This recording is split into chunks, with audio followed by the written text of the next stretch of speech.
We have been going strong. It's shocking to me that I think we're in our 10th year, which is kind of amazing. We've raised a total of over $14 million over that time and have knocked on thousands and thousands and thousands of doors. And we've had a wonderful share of successes. We've had some years that were not so good. And we are determined that 2026 will be a successful year, no matter what. Even though it doesn't look very, very happy this week, we are going to push ahead. I just want to start by really just recognizing our co-citizens out in Minneapolis. Jim, do you want to just put that slide on the screen if you can? I saw a slide that was going around today, and it just actually brought a lump in my throat because I just felt like pictures are worth 1,000 words, and that pretty much sums it up for today. Thanks, Jim. It feels really bleak right now, and Aaron used the metaphor in our new member orientation of a bus careening down a hill with a madman at the wheel. And a lot of people are covering their eyes and lying down on the floor. But there are some people who are determined to remove the person who's at the wheel and fill the bus with people who are responsible and have ethics and integrity and do something about it. And we are all about that. I read, as I always do, Heather Cox Richardson's newsletter, and this is something I pulled out of her letter. I think it was today. G. Elliott Morris, who wrote the book Strength in Numbers, he's a poll guy, all about polls and why we need polls, wrote in his Substack this week, Republicans could stop this at any time they wanted to. All it would take to end the murder of American citizens by untrained government goon squads is 16 Republicans in Congress voting with Democrats to defund ICE, or 23 to impeach and remove Trump, 3 in the House, 20 in the Senate. That's it. 23 Americans could vote for the public and end this insanity. But they are not going to do that. So we have to do that. James Baldwin tells us that nothing can be changed until it is faced. What is happening in Minneapolis is something we have to face, honestly, without denial, minimization, and without solitude. Bravery right now does not mean being unafraid. I myself am terrified. It means showing up and staying active in our resistance anyway. It means staying connected to one another when fear and grief could isolate us. Cohesion is our strength. We will not let anger fracture us or despair exhaust us. We will continue to turn both into clarity of purpose. And hope is not wishful thinking. Hope is discipline. It is the decision to keep organizing, keep protecting one another, and keep demanding democracy and dignity, even when the cost is high. This week, we know how high the cost might be. We are here together because staying together is how we will make change. And we are certainly not done making change. So thank you from the bottom of my heart for your being here. I hope you will stay with us for the rest of the year. We have a lot to accomplish. And today, in addition to hearing from Jim Shelton, our political leader, who will give you context as always, we have 3 wonderful guest speakers: Matt Russell from Iowa Farmers Union, Patrick Reinard from Iowa Creator Corps, and Ira Sleminski-Pritz from Alaska. They will tell you what they're doing with us, how our efforts are going to intersect with theirs, and how we believe it's going to make a difference in November of 2026. We will have time for questions after all 3 speakers finish. We're also going to hear about a particular phone bank opportunity from our co-leader, Michelle Hembach, And we're going to stay beyond 5 o'clock, a little bit longer than usual, just in order to provide an opportunity to be together and talk together for anybody who wants to stay. So thank you again, and I'm turning it over to Jim. Terrific. Thanks, Lisa. Right. So I'm Jim Shelton, retired epidemiologist and political analyst for 31st Street. And, you know, I know people's minds are on Minneapolis, but we're going to ask you to bear with us because we want to talk about the political side of things. And there will be time also to reflect in the after chat, particularly people's thoughts if they'd like to share.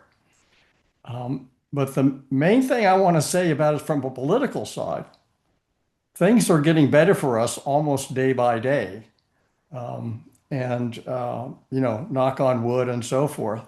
And I'm going to talk a little bit about it. And of course, talk about a little bit of how our strategy of our three-state, three-pillar strategies playing out. I'll go ahead and share. So,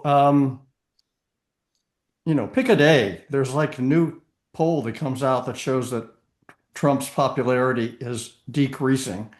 And the more he thrashes around with one thing or another, and the more his thugs do things, bad as it is, and it certainly is for the world and for our citizens, it only makes things better for us politically. And here's some of it. This is from came out this past week, the Time, and I'm just showing like two of these things. This is really pivotal. Two major groups that went away from us, what they're calling non-white in this category, which probably largely reflects quantitatively a lot of movement among Latino voters, in my opinion, but also among young voters. You can see they're back better for us than they were in 2020 when we won nationally. So that's pretty major.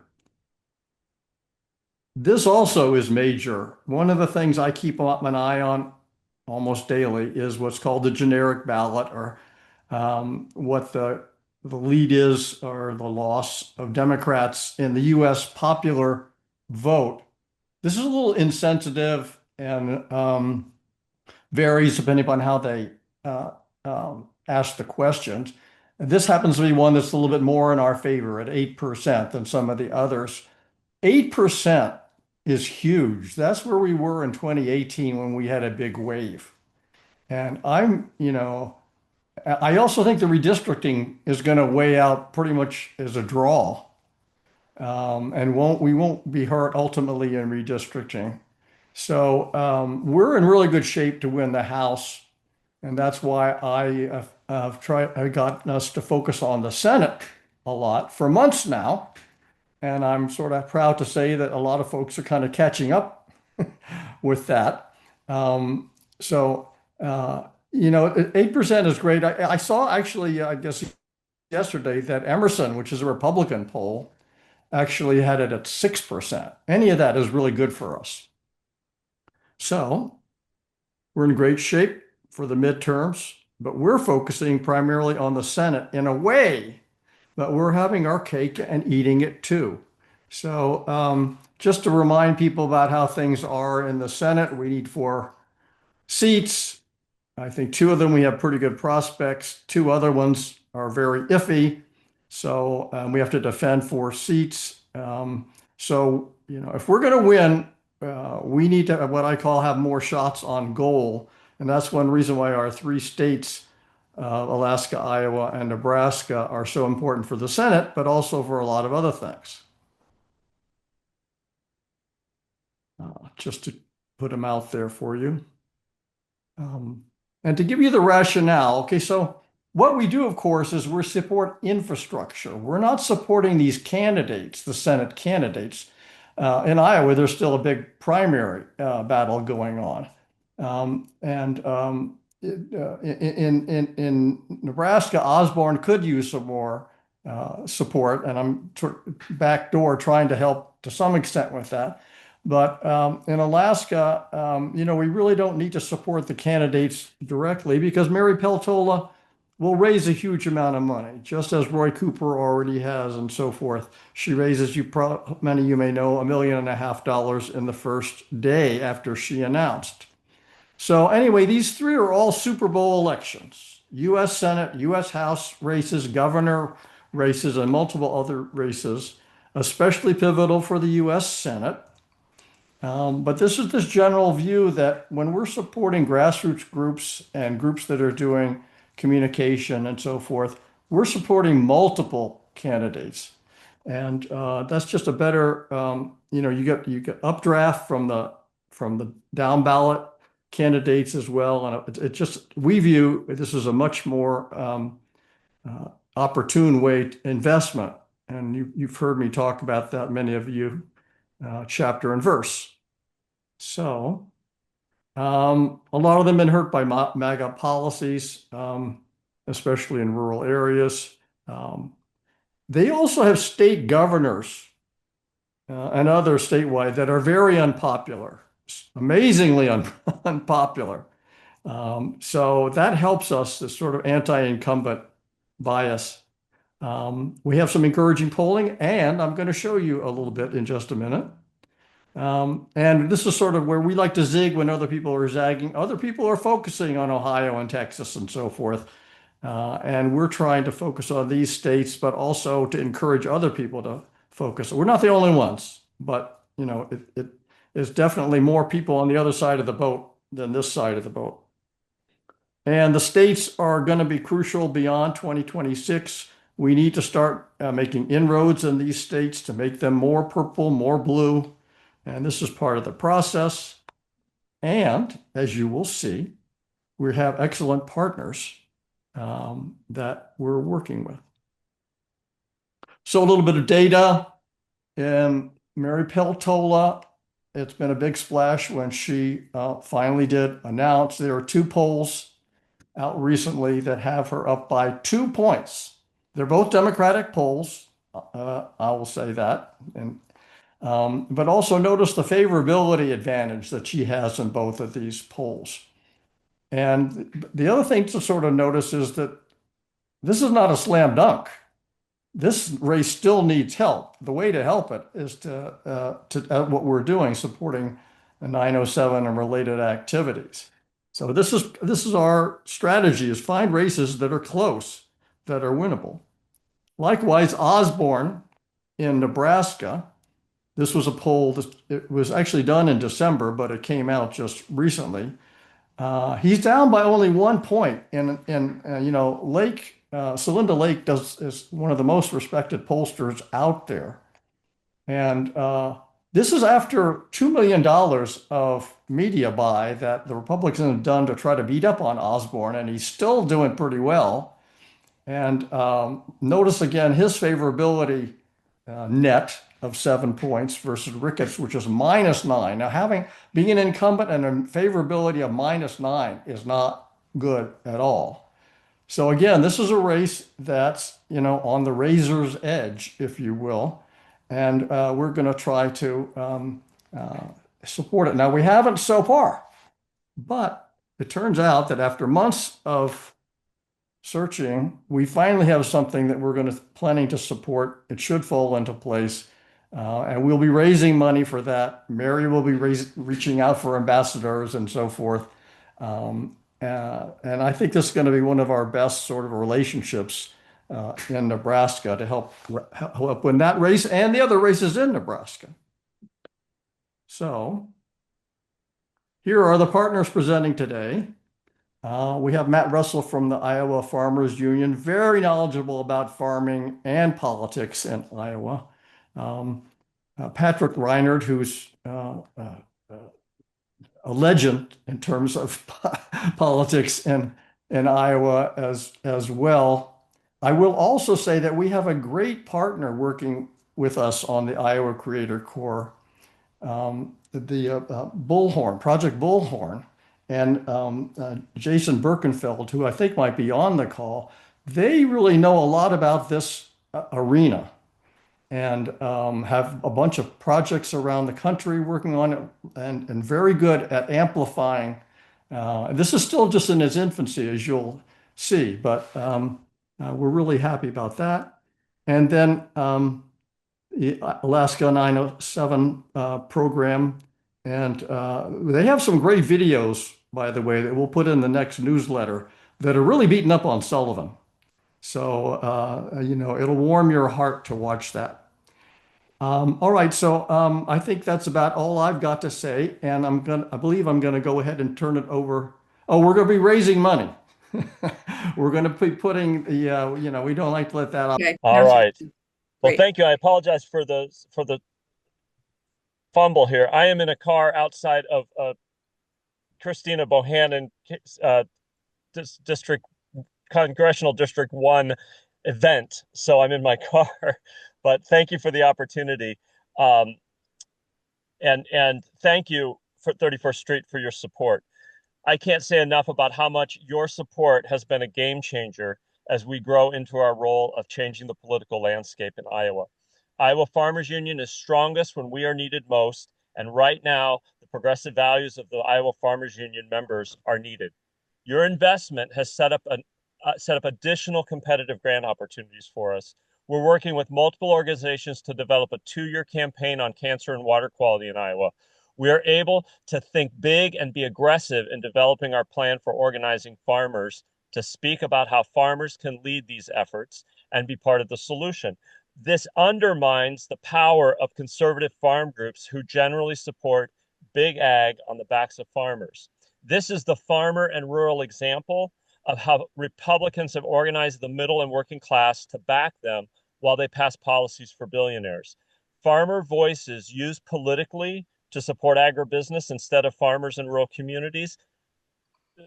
That's what Republicans are doing. We're building capacity, working with partners, and delivering strategies to turn that around so that that authentic farmer voice is supporting progressive candidates and not Farm Bureau and Republicans. Your investments, just a second. Your investments are helping us fill our staffing needs. We passed a budget yesterday that includes 4 full-time and 3 part-time positions. You'd have to go back to the early 1990s to find IFU staff at this level. Thank you.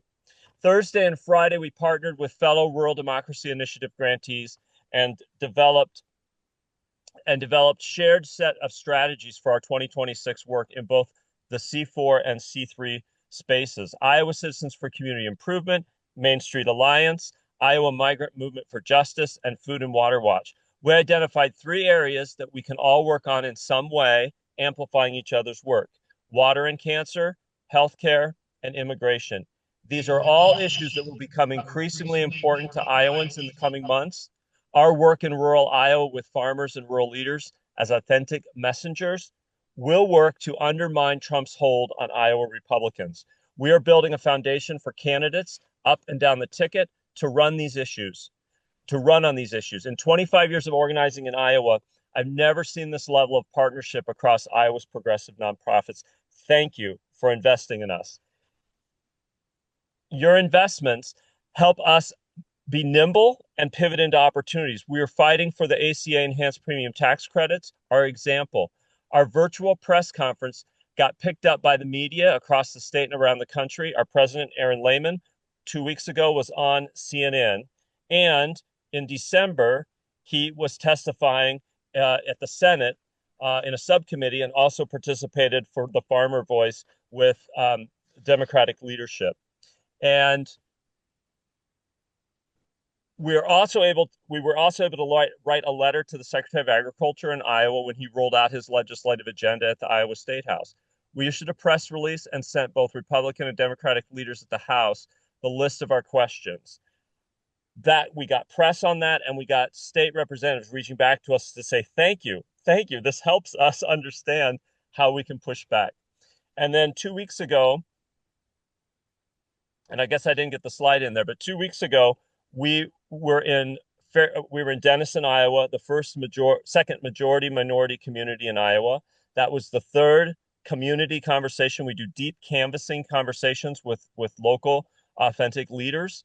And so we were in Clarinda, deep red. We were in Fairfield, economically and politically diverse, and Denison, the second majority minority community in Iowa. And in all of those, we were hearing very similar, grounded ways in which rural communities are talking about their values at this moment around diversity and pride for their community and frustration with the lack of economic opportunities.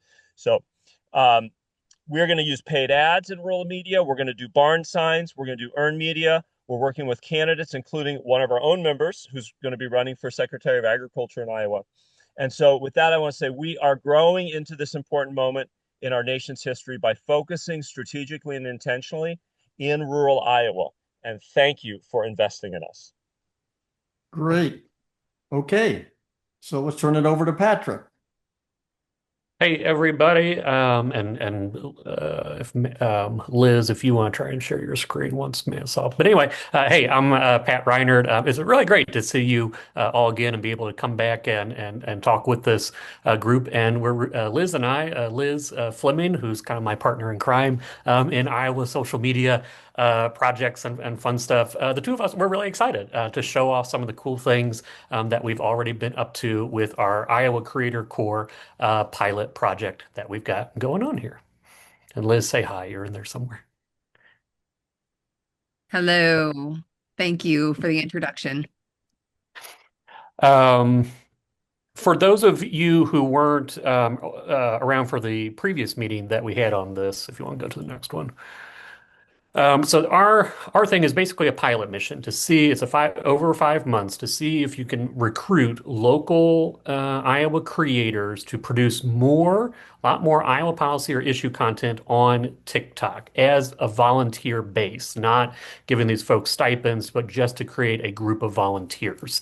The idea is to just create more localized state-based Iowa policy TikToks that go out there because there's just not a lot. There are people in Iowa that are making political-based videos for TikTok, but it's all mostly national stuff. It's a lot about the national hyper-partisanized stuff. So what we're trying to do is to at least have a chance every single day for a regular Iowa voter to have 1 or 2 or 3 videos about Iowa policy, stuff that would bring them more closely into their state politics, to have that pop up into their feed. So we recruit these folks, have them try and make at least 2 videos a week, and we are providing them training. We're providing them some free resources, like we've sent out tripods and ring lights and microphones to them, and then some pro versions of editing software.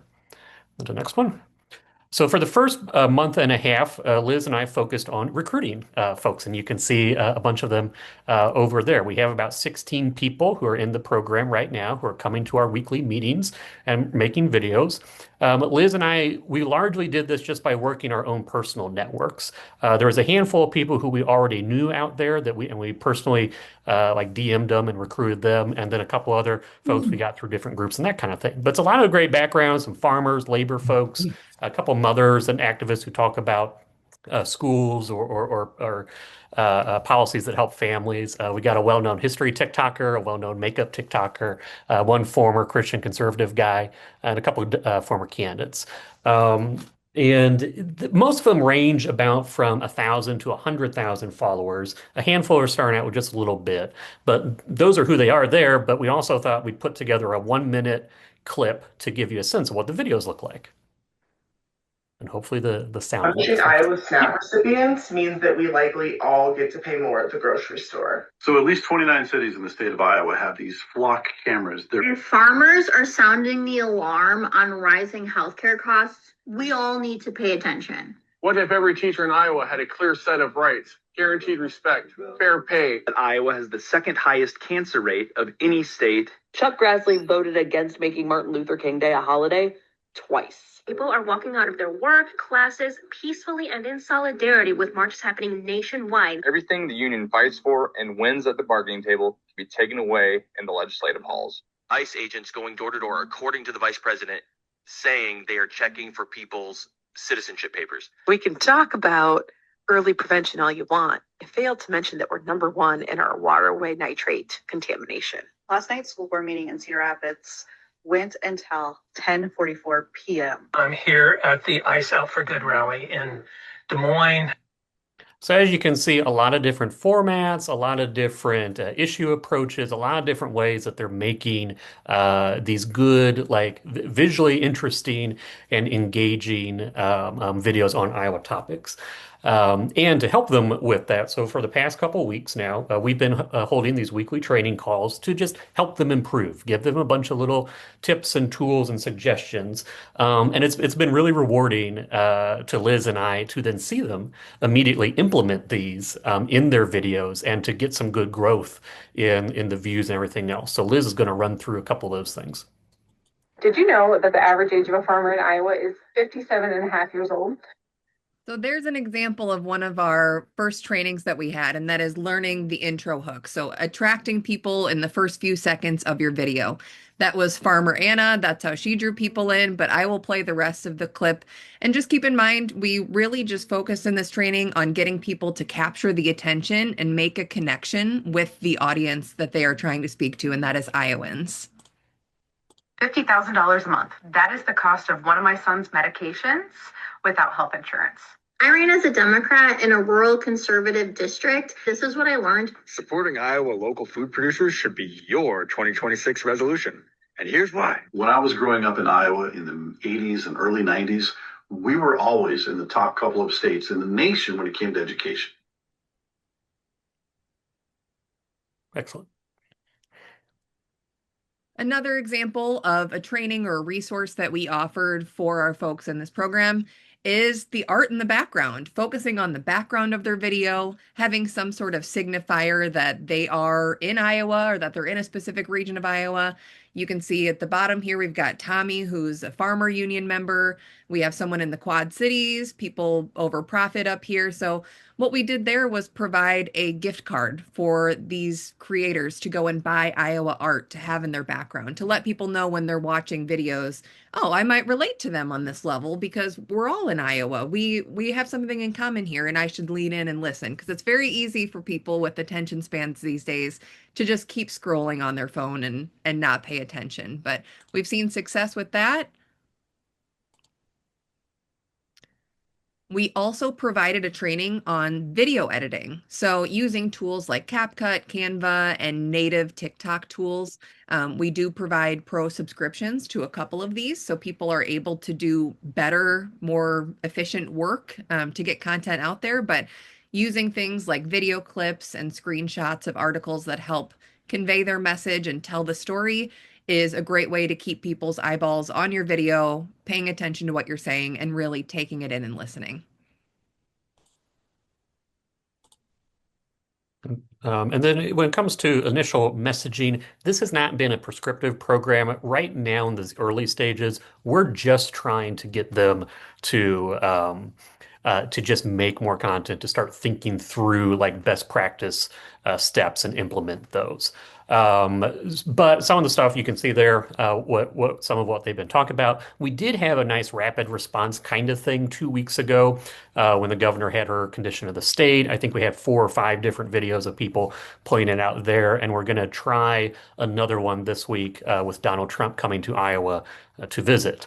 Actually, he's coming to visit right behind my house in the event center I can see from my deck, which I'm not too excited about, but that's anyway. And so our initial overall takeaways from this, one thing that was really exciting, and I bet this is going to be the case in other states as well, is that there was a real grassroots desire for just something like this, some kind of organized social media program, even if they're not getting paid, even if it's just for fun. Like a lot of these, they're not necessarily like influencers. Like making videos is just like an extension of their activism, essentially.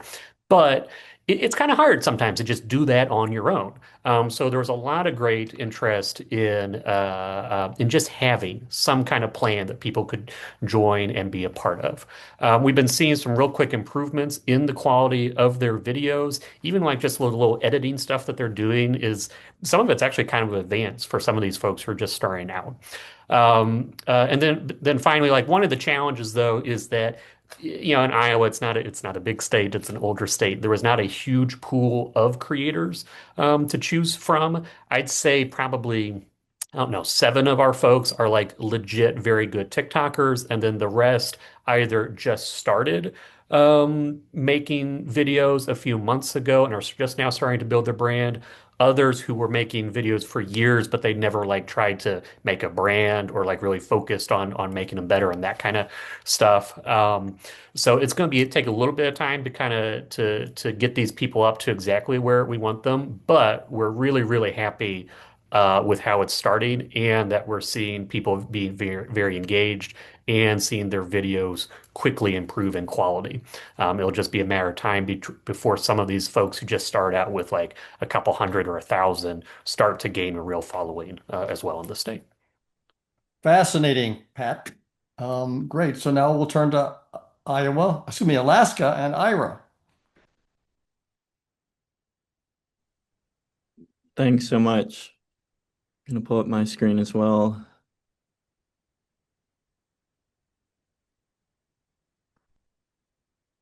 Can you all see this? Yes. Okay, great. Well, I also want to start by thanking you all for supporting this work with the 907 initiative to hold Dan Sullivan accountable, and more broadly, just for being interested in Alaska and Iowa and Nebraska. I mean, you all are all aware of this. This is the case you've been making, but to win back the Senate and to take back power and stop all of the bad things we're seeing across the country, we have to win North Carolina and Maine, and then 2 states that Trump won by over 10 points. And more broadly, I think the folks here recognize that we're in this position largely because we've lost an ability to win in rural places and places in the West, like Alaska, and winning those places back cannot happen with just cycle to cycle opportunistic investments. It takes long-term investments with people with skin on the game and understand the states on the ground to implement multi-cycle strategies. So not everyone gets that, but I just want to say thank you for being part of that. And I think this program is an example of the progress that we're trying to build in Alaska. We knew that this was going to be a big Senate race even before Mary Peltola filed for Senate. And we've been preparing for the last 2 years, actually before even the 2024 election. We started building the structure and infrastructure for this project. And what it looks like, or the theory of what we're doing here, is take all of the most rigorous parts that you would see in a high-profile national campaign, a lot of polling, creative testing, et cetera, and just start very early, define the narrative, and then use a variety of tactics that feel localized to make it feel very Alaskan at the same time. So we've done that. We've done polling. We've locked in on the narrative. We've brought other partners on the ground on board with that narrative and have deployed a variety of tactics to get out that message. And I think the undervalued part of this that I've come to appreciate is true is there's an element here of just really rattling Dan Sullivan and getting under his skin and making him say more erratic things, which we have seen to happen as we've implemented this program. So to cover some of these things very quickly, there's a real opportunity here. Dan Sullivan, beating an incumbent Republican senator in a state like Alaska is no easy task, but we know from the research that there's a softness to his support. And we know that when we get the right messages out there, we really can meaningfully shift support on Dan Sullivan. We've taken that message. We've basically learned that people are resonating with this idea that he is just a yes man for the party, for the powers that be, for special interests, even when it hurts Alaskans. And we are putting everything that's going out through that frame. And the thing I want to point out, every ad that we're putting out on the air, we're doing a creative test of that ad specifically, where we can measure the persuasive effect of the ad. And we're just seeing results that are off the charts for persuasive effect with this message and the ads and the things that we're focused on. Like a lot of the rest of the country, we're focused on economic issues, rising prices, healthcare, public lands is a big deal in Alaska. We're also getting people engaged, real Alaskans engaged. These photos are from a couple of different versions of that. One is an empty chair town hall that happened early last year. We had hundreds of people show up, even though our senator did not. That in turn generated a lot of earned media and was just another organic way of getting out our message. The picture here on the bottom right was actually at the Alaska Federation of Natives convention, which is the biggest convention of Native people anywhere in the country. People from all over the state come. We didn't really do much here except hand out signs to people about public radio cuts. And this was really just capturing organic feeling in the room. But that's a really, like, talk about something that will rattle him. Like that audience standing up while he's speaking, holding these signs, really has an effect. To sum it all up, thanks to your help, it really has taken a lot of seed funding and interest from national people, but we've been able to raise almost $2 million and have a $1 million paid media program over the last year, town halls across the state, a more consistent earned media hits, and the research, the outcomes of all of this is we've seen all of this result and a growing support to replace Dan Sullivan, growing number of people viewing him unfavorably. And we see the message getting through. More and more people are saying, yes, he is just a yes man. And that's a really good sign when like the stuff we're saying is actually being captured in the polling that happens. So what's next? A lot. We're going to keep doing all of this stuff. We're going to stay on the air. We're going to keep having town halls. But we're also going to like keep finding ways, especially as the wave of the actual campaign happens, to make this feel really Alaskan and localized. I don't know if this will work, but we just got a bobblehead to like really emphasize the yes man Dan, and we're excited about a whole series of things we're going to be able to do, taking this around the state, use it like building this in videos. So we're excited about what's coming next. And I think the last thing I will say, just to like round out where I started, I think it really does take stuff like this, working several years in advance to lay the groundwork for a generational candidate like Mary Peltola to win. And we're going to keep doing that. We have been doing that. Like, I want you all to keep looking to Alaska, where we're a place where in a Republican-led state, we have Democratic-led majorities, bipartisan coalitions controlling both chambers of our legislature. In the last year, we flipped the mayor's offices of the two major population centers of the state. And we have been winning with independents in places where Republicans should be winning a long time, and more of the rest of the country is copying that. So I do think Alaska has a lot to offer the country at this moment, and thank you for being part of it. Thank you, Ira. That was great. So my name is Aaron Hamburger. I do membership here at 31st Street, and I also curate our Q&A sessions after our speakers come. And so I've been logging the questions in the chat and also noting all the praise for our wonderful speakers, very impressive presentations. So I have a question for Ira, and I have a couple for Matt, and maybe Ira, I will start with you. Ira, what lessons did you learn from the 2020 Alaska Senate election in which Sullivan beat Al Gross? Oh, wow. There were so many. I mean, I think that was a real test case of just starting too late rather than starting early. That was a well-resourced campaign in the end. But honestly, the millions of dollars that came in at the end, a lot of people on the ground were like, we don't really know what to do with this. By that point, the race had been thoroughly nationalized. A lot of the ads, even for Al Gross, were really catering to a national audience instead of being localized. So that actually has been a case study that has driven the design of a lot of this program of let's keep this very Alaskan. Let's start early. Let's make this a referendum on Sullivan and define that narrative really early. Great. I think that's the theme of the day. Keep it local. Okay, Matt, we have a question for you. What are some top 5 issues, or maybe even fewer, that Iowa farmer members face that the federal government would be able to address?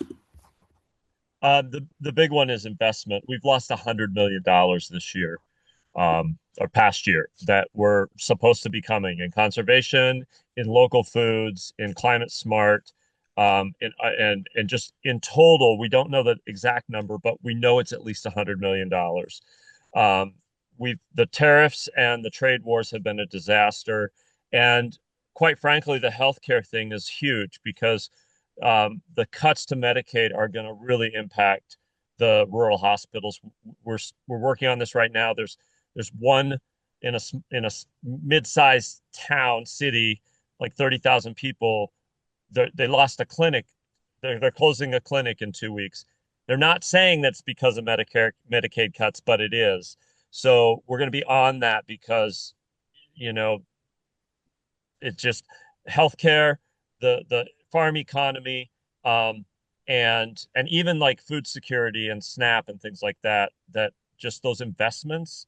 And then public schools and property tax reform. There's just a whole bunch of horrible Republican stuff that has been happening over years that they just keep doing out of the state house. So we got the federal stuff and then the state stuff that's just totally copying the Trump MAGA agenda. So a real opportunity to elevate those angry voices, but also those voices that can speak to better approaches. Great, thank you. Ira, do you want to talk a little bit about same question, issues that are really important for Alaskans and might motivate them to kick Dan Sullivan out of office? Yeah. I mean, even more so than a lot of places in the country, it's expensive to live in Alaska. So rising healthcare costs, like a lot of the rail belt, Anchorage, Fairbanks, we are running out of our natural gas. Energy costs are climbing. These are all things where you can draw a direct line to Sullivan's actions or inactions on healthcare, tariffs, like shutting down new energy projects here. So that's motivating. And I think the thing you'll see in we helped launch Mary Peltola's campaign in 2022 for Congress back when there were 48 people running for that seat. And I remember when we were talking about a pro-fish message, a lot of the national people were like, what is that? But things like that, where it's like, even in Anchorage, it is normal for me or my friends to go dip netting on the Kenai River, fill up our freezer with salmon, and it lasts us a year. Like everyone is sort of touches that issue. It's an economic issue. There's commercial fishing, there's sports fishing. There's things like that that are salient and also just feel very Alaskan.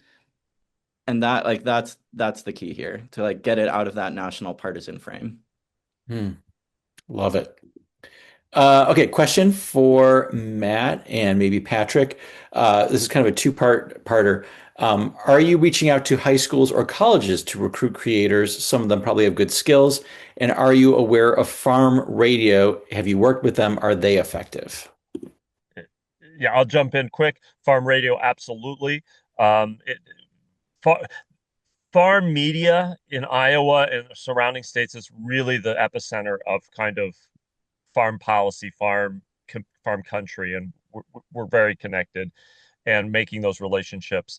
As far as the creators, yes, and you saw pictures of Tommy, who is our policy guy, who's in the Creator Corps. You saw Anna, who's also on our board in the Creator Corps. So there's a lot of overlap there where we feel we're going to have a real opportunity to take some of our younger farmers and get them connected to the Creator Corps folks and really amplify our social media, but also help them amplify some of their farm talking stuff and rural. And I'm this coming week doing a little event with them or a little training. Great. Patrick, did you want to add anything? Yeah. Not too much. I think we reached out to one or two high school or college folks, but it didn't work out for one reason or another. And if we go on to extend this program and bring on another cohort, we'll definitely be working with some of the progressive college groups and other places like that. Great, thank you. Okay, just a couple of quick questions that actually were sort of answered in the chat already. Are our contributions going to Creator Corps? Jim answered that earlier, just saying, not at this particular time. We've already the pilot is fully funded, but we may revisit at the appropriate time. Another question that came up: how many farmers does the Farmers Union represent? The answer was we are small but authentic, about 1,200 members with members in every county, but we've been growing and are working on growing the membership by 400 members in 2026. Okay, next question. and this could be for both Ira and for our Iowa friends. Have you been able to link the issue of affordability for voters to the high level issues of tariffs and the value of the dollar being threatened by instability in our relations with our longstanding international partners? I think what they're saying is, have you been able to link, like, basically what Trump and the Republicans are doing in Washington to the local issues that people are facing at home? So maybe Yes, Matt, you can start, and then yes, Ira. the tariffs for farmers are twofold. Costs of inputs have gone up. The price that they can sell their commodities for has gone down, so it's a twofer there. And then healthcare, huge. 27% of farmers, ranchers, and agricultural managers are using ACA, and those costs are really increasing dramatically. So lots of affordability stuff baked into our messages. Absolutely. Great. Naira? Yeah, I would echo that. I think Jim mentioned some videos that we can share or that will be shared around in a newsletter. I think those will be a good illustration of that. I think people here are about to experience, or some people, maybe a $900 monthly increase to their healthcare bills. Um, Everything is expensive here. I think we can easily connect that to tariffs. Excited to share. Great, great. And in fact, one of the comments in the chat is, are there ways for progressives in nearby states to learn from you? You have great ideas. So, maybe you have friends. What messages and policies should national Democrats stay away from that turn off voters in Iowa and Alaska? I think it's not so much an issue, it's an attitude. Iowans are really frustrated with national Democratic leadership.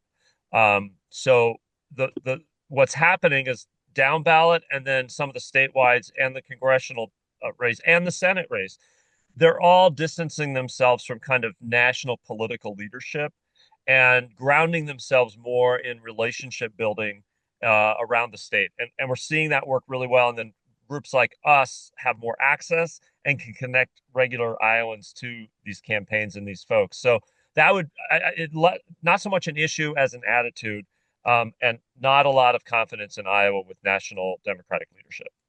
Mm.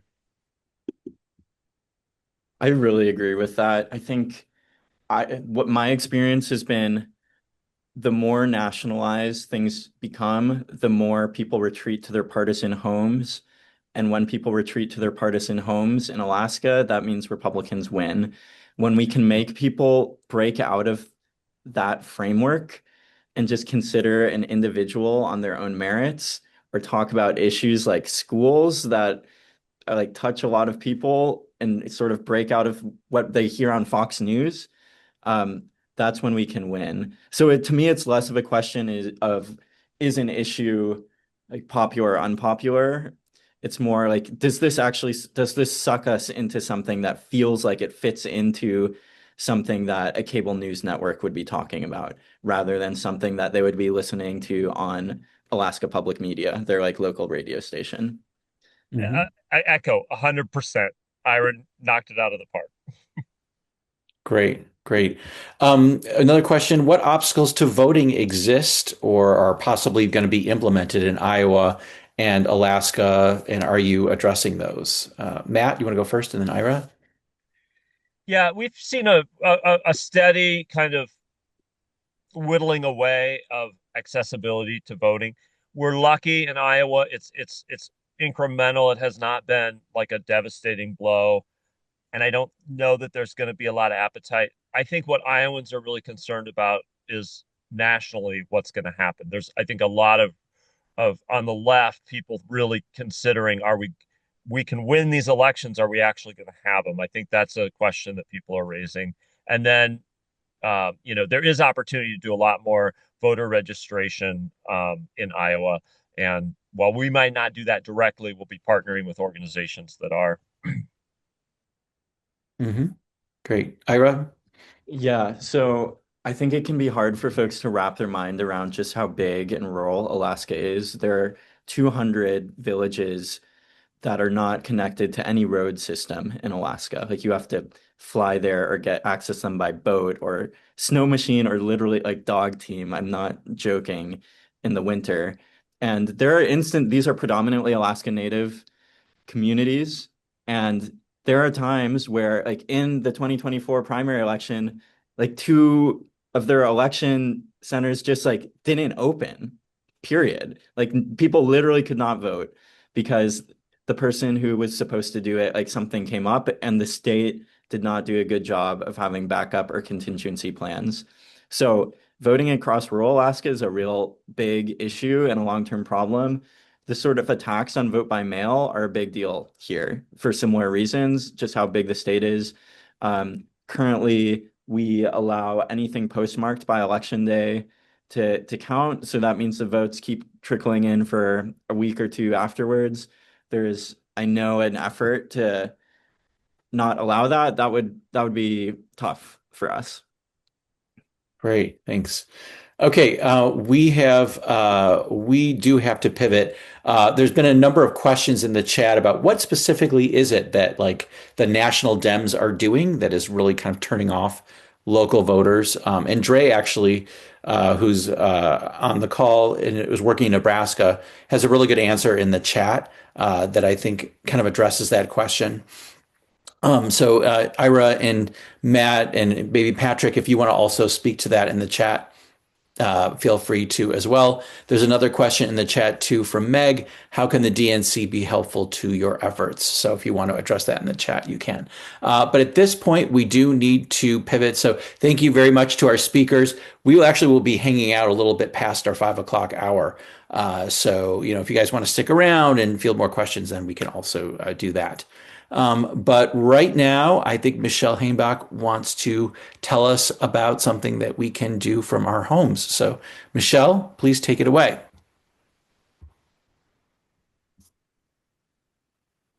Thank you, Aaron. And thank you, everyone who spoke already. I just, we're all frustrated and angry and worried about what's going on. So I want to tell you about something I did yesterday that felt like it was making a positive impact. I participated in a brand new Swing Left National Phone Bank. And the experience was so positive that I've already signed up for a few more sessions. These phone banks differ from most of the ones that I've done in the past, in that we were calling all types of voters and asking them about their opinion about the direction of the government.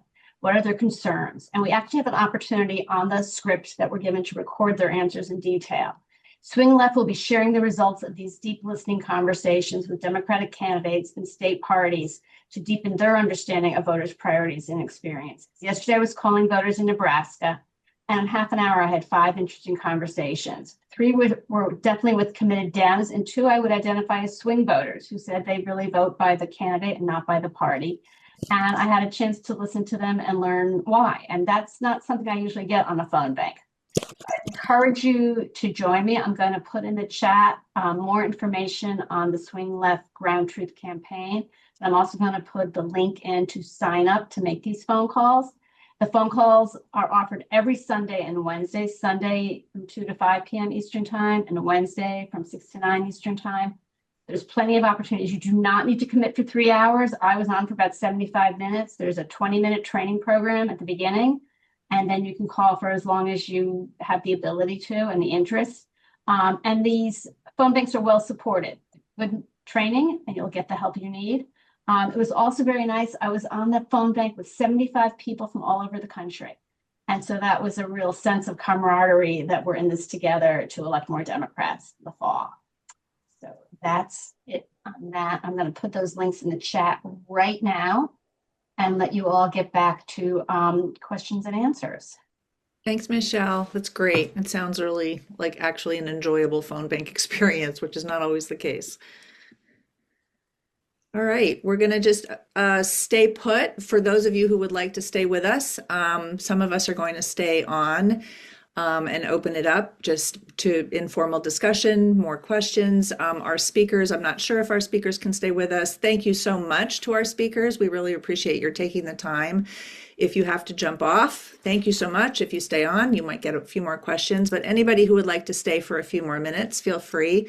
And those of you who want to, who need to go, we thank you, and we will see you next month. So, anybody have any comments, questions? This is really just an informal open mic, as we say. You can put your questions or comments in the chat. You can wave and we'll try to see you. Aaron will help me look around for people. I guess I want to emphasize something that Ira said, which is the importance of long-term communicating, especially about themes. And, you know, it's something that's a definite strategy for us. It's so different from the typical marquee candidate messaging, which is kind of like a one-off kind of thing. And this is one of the reasons why I'm really happy with having these partners that we have. So I just wanted to make sure people understood that. There's a couple of questions that came up in the chat about the mail. One was, can Trump interfere with the post office to steal ballots by not delivering them? And then another question is postcard mailing a way to help out with Alaskans? So I don't know if anybody wants to take any of those. And Jim, I have a couple of questions also from earlier that I recorded in the chat when you were speaking. So I would defer to anyone else on the first question. I hope not. Second question, yes, I imagine there will be opportunities, especially when it comes to getting out the vote, where just a handwritten postcard can go a long way. Great. Let me say that we've never been particularly fond of postcards, and the research that we've seen on it is that the opportunities to make it work are pretty limited to what I would call kind of like low salience elections. You know, when a school board election, where, you know, that sort of thing. I will say, though, that my understanding is that our letter writing, I hope Jonathan maybe is still on. We had very significant letter writing with Working America. And my understanding is that, which is a different kind of thing. It's kind of its own multiple touch sort of thing. My understanding is that was reasonably successful, even in 2024, in a very high salience kind of election, and the way they reach out to working class voters. So I think later on in the year, for people who have those pens and fingers itching to do something that they want to do with actually right, that may be the route that we will take. Jim, while I have you on, a couple of questions in the chat. Why do we think we have a good chance in Maine and only a fair one in Ohio? And then another question, are we going to do anything for North Carolina?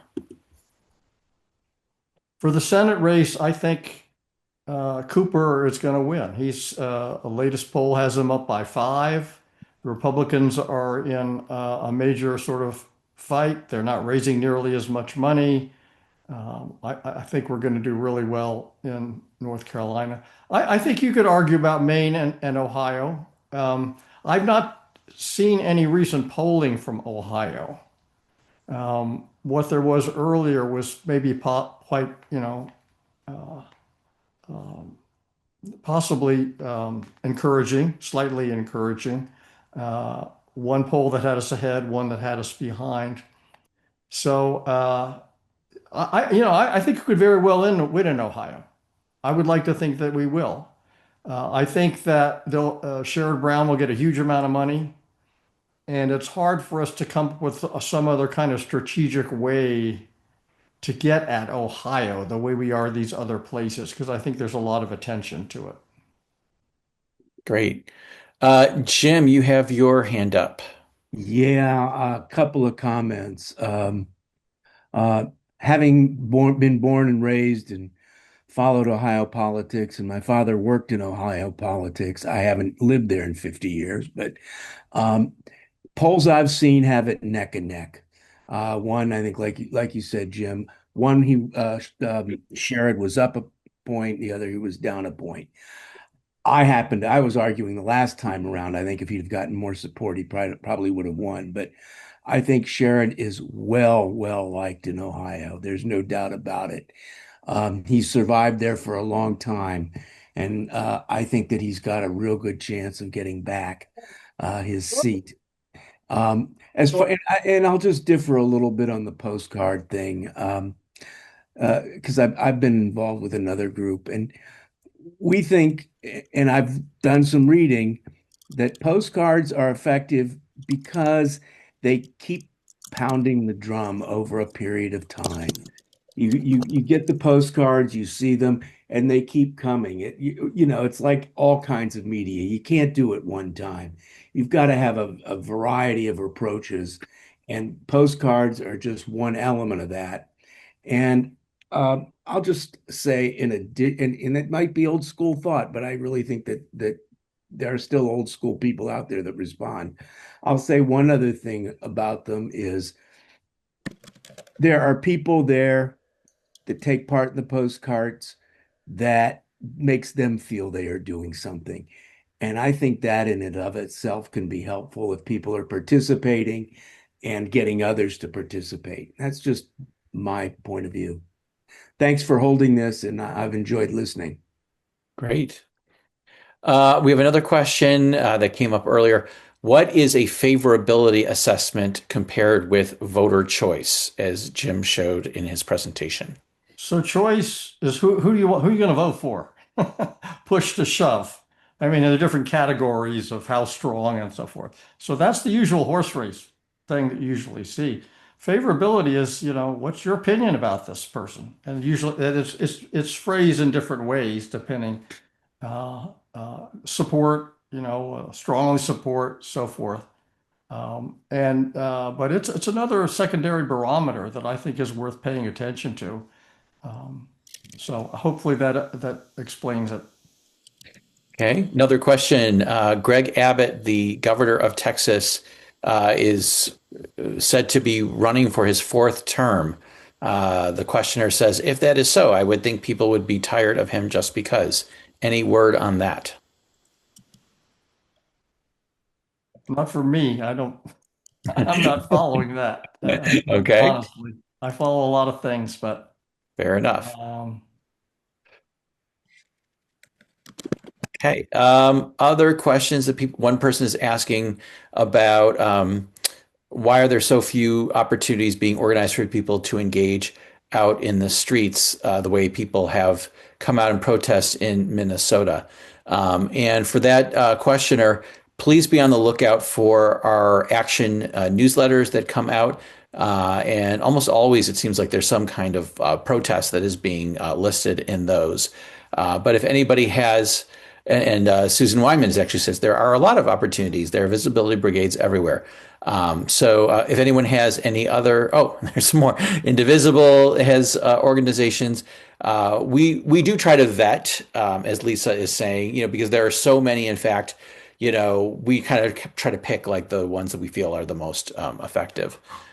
So keep an eye out for those from us. But if people know of any upcoming rallies that they want to publicize, as I'm speaking, they're popping up in the chat. So you guys are all ahead of me, which is great. So Mobilize US is always a good resource, yes, for finding out about protests. I think also, with the terrible weather going on right now, I think there probably would be something happening, tonight. But I just think people are hunkering down in their homes with the mess that is outside. And Jim just announced we have raised $10,000 just on this call, which is absolutely incredible. So thank you, everybody. Really appreciate that great energy. Okay, other thoughts, questions, comments? Well, I'm hoping people are looking forward to Nebraska. So I know my sister Dorothy is. I think she's still on the call. Yes, she is. So I think we got something really good for Nebraska. So yeah, somebody here has put out that they had a bridge stand out in, I guess it says Massachusetts with a lot of snow. Yeah, one thing that some friends of mine have done is they've just organized neighbors and friends. They've made big, huge banners out of sheets, bed sheets, and spray painted their message, hung it on a very busy overpass over 495, our Beltway. And, they get 30 people out on a bridge with their banner and, people honk. I mean, it's not exactly a protest in front of the ICE headquarters, but it does sort of convey a message that there are a lot of people who care about what's happening. So you can always do that on your own. So this is Dorothy, and to my brother Jim, my baby brother Jim, I'm happy to follow anywhere you lead. Yes, I have a friend who lives in the Kalorama neighborhood of DC, very close to Connecticut Avenue, which a lot of commuters go down. And he and a group of friends, they make handmade signs, and they go out there during rush hour and they hold up their signs, stop denying this is fascism or something like, those kinds of messages, and they just hold them up, so. You could do it. Like Patty says, no protest is too small. So there you go. You can always organize one of your own. Yes, one of our members, Barbara Woodall, she carries a sign just when she's walking around the city. People stop her and talk to her, and she talks to them. So, Barbara's her own, she's a one-woman protest everywhere. I love that idea. That's great. In the newsletter, we do have links to 3 ongoing protests. One of them is a big list of protests that just keeps running them and running them. And then we've got the curbside banners, and those are in there all the time. But if you want us to list more links to protests, we can do that. Thanks, Joanne. Thank you. Thank you. Okay, other questions, comments, thoughts? I'll just add, don't forget, we have business cards. I have passed out a number, and some have brought people in. Yes, we do. If anybody wants a little pile of business cards, 31st Street business cards, it has our QR code. They can just aim their camera at it, and it will give them all the information about 31st Street. Just you can respond to either one of the newsletters, and we'll somehow get you a package of business cards. Yeah, and we just hand them out at protests. Mm-hmm. I think that's a good point, Lisa. Like, people can just hit reply when they get the newsletter, and you'll get the email. So if you have something you want to share with us about anything, that's a great way to get in touch with us.